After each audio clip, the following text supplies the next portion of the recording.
Vous voyez, moi particulièrement, je sais qu'il n'y aura pas le remaniement, mais bon, ce n'est pas l'occasion de le dire ici. Je sais qu'il n'y aura pas le remaniement parce que je ne crois plus. Je ne crois plus à tout ça, à rien du tout d'ailleurs. Mais j'aimerais tellement être surpris un matin de m'être trompé. Joseph Espoir Billon impose ici une lecture qui tranche avec les positionnements précédents.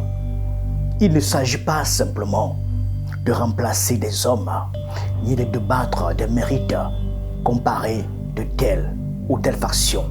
Le problème est systémique et les remèdes cosmétiques ne font qu'en différer l'échéance.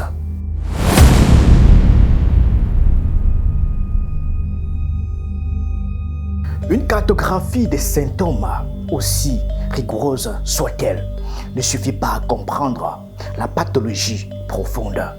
Ce qui se joue au Cameroun en ce moment dépasse les personnes et les factions. C'est un système de pouvoir qui, après plus de 4 décennies de fonctionnement, atteint les limites internes de sa propre logique.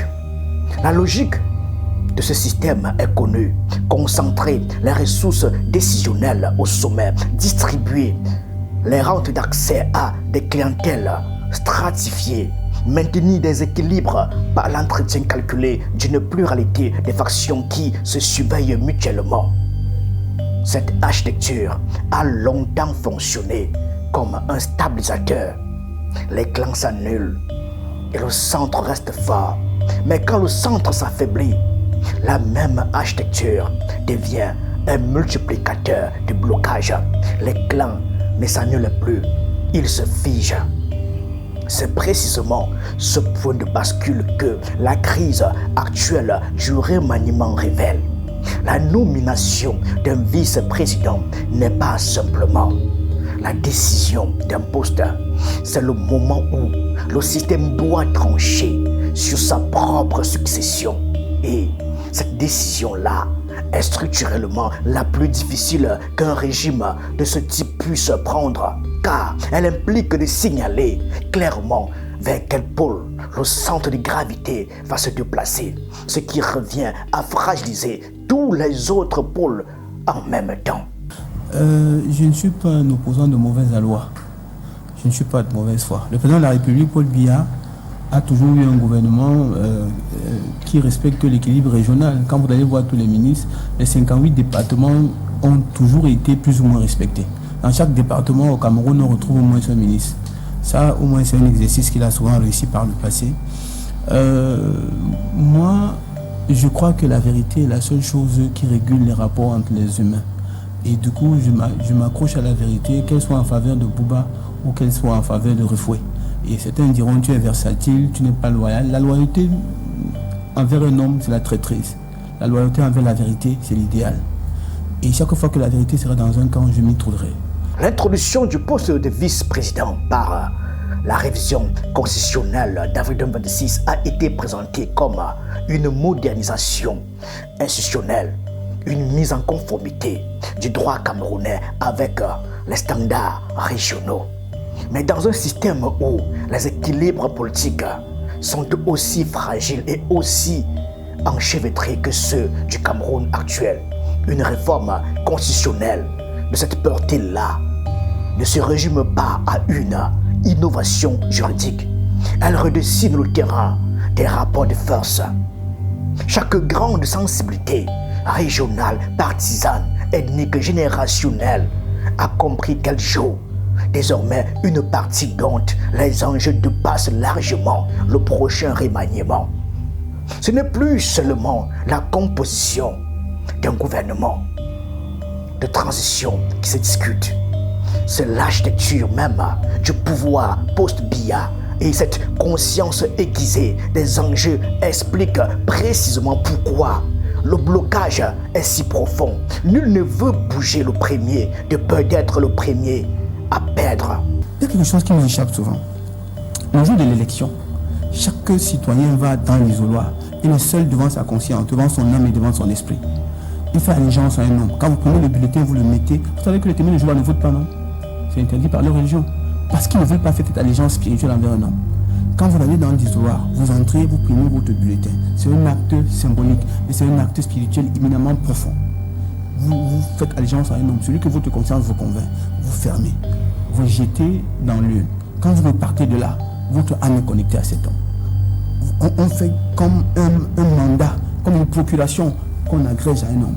Et sur le plan mystique et sur le plan profond, du Cameroun mystique et profond, il y a une réalité mystique qui se produit. On peut falsifier les chiffres, on peut falsifier les procès-verbaux, on peut truquer les bulletins de vote, mais on ne peut pas désagréger la constellation d'âme et d'esprit qui s'arroge sur un homme et qui lui donne un pouvoir de dominer. Il y a dans cette situation quelque chose d'une tragédie politique classique. Chaque acteur, en agissant rationnellement selon ses intérêts immédiats, contribue à produire un résultat collectif que personne n'a voulu. L'impasse.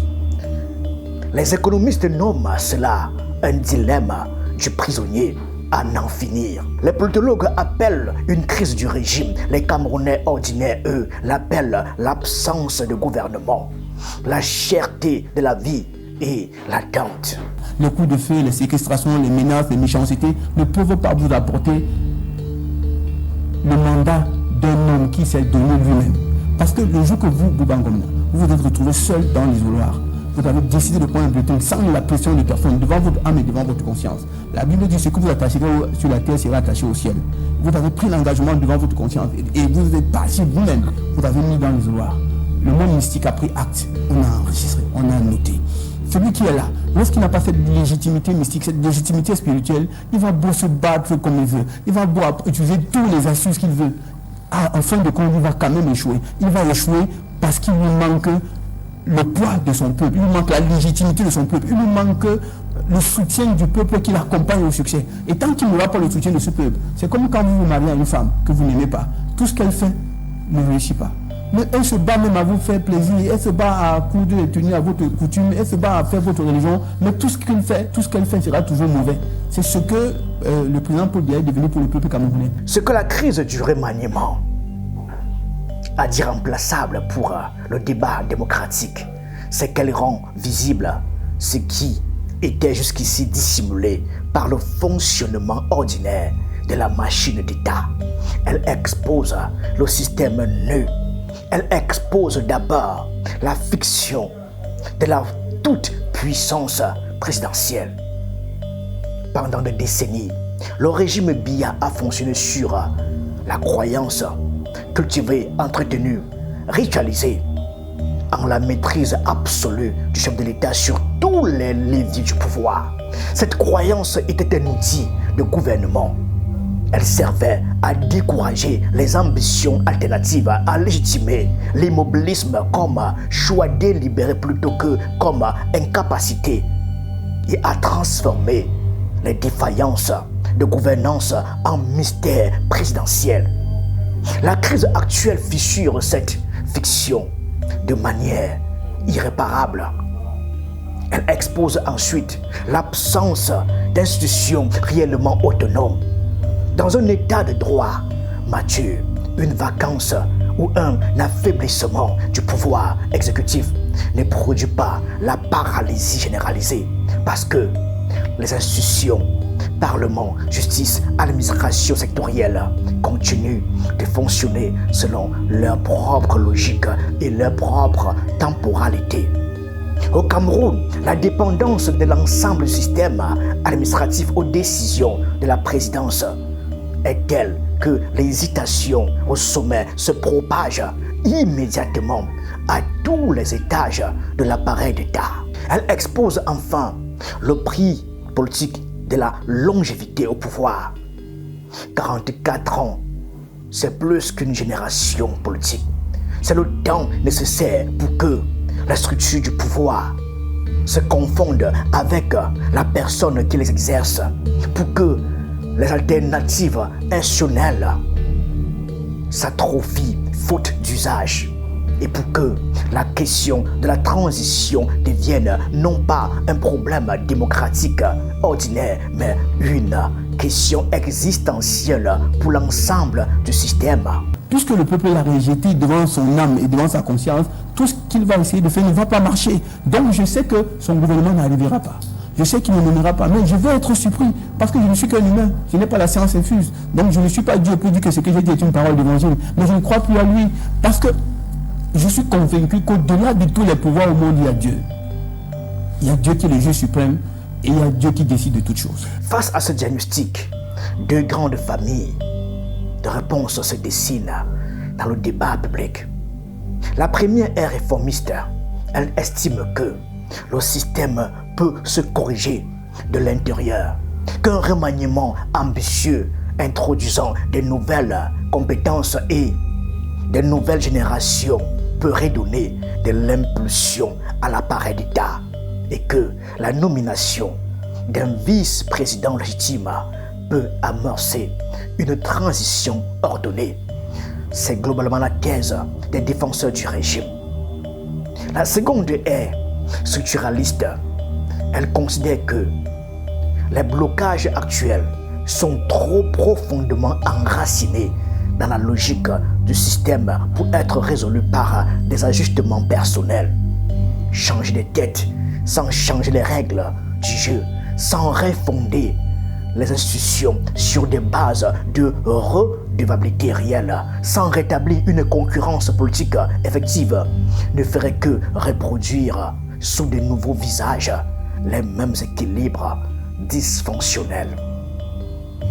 Ce débat n'est pas propre au Cameroun. Il traverse toutes les transitions politiques africaines depuis les années 1990. Ce qui en fait la spécificité camerounaise, c'est son urgence. Le pays n'a pas le luxe d'un temps long de délibération. Les déficits d'infrastructures, la pression démographique, la concurrence économique régionale et les fragilités sécuritaires dans plusieurs régions composent une équation dont la résolution ne peut indéfiniment attendre la clarification des équilibres politiques au sommet. Le président Paul Biya, dans ses mandats précédents, toutes les fois où il a fait un gouvernement, il s'est donné la violence de respecter l'équilibre régional.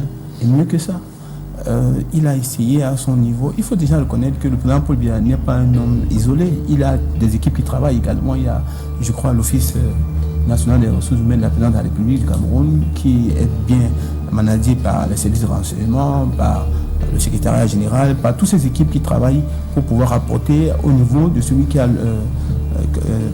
la légitimité du peuple à pouvoir prendre les décisions qui sied pour l'intérêt supérieur de la nation.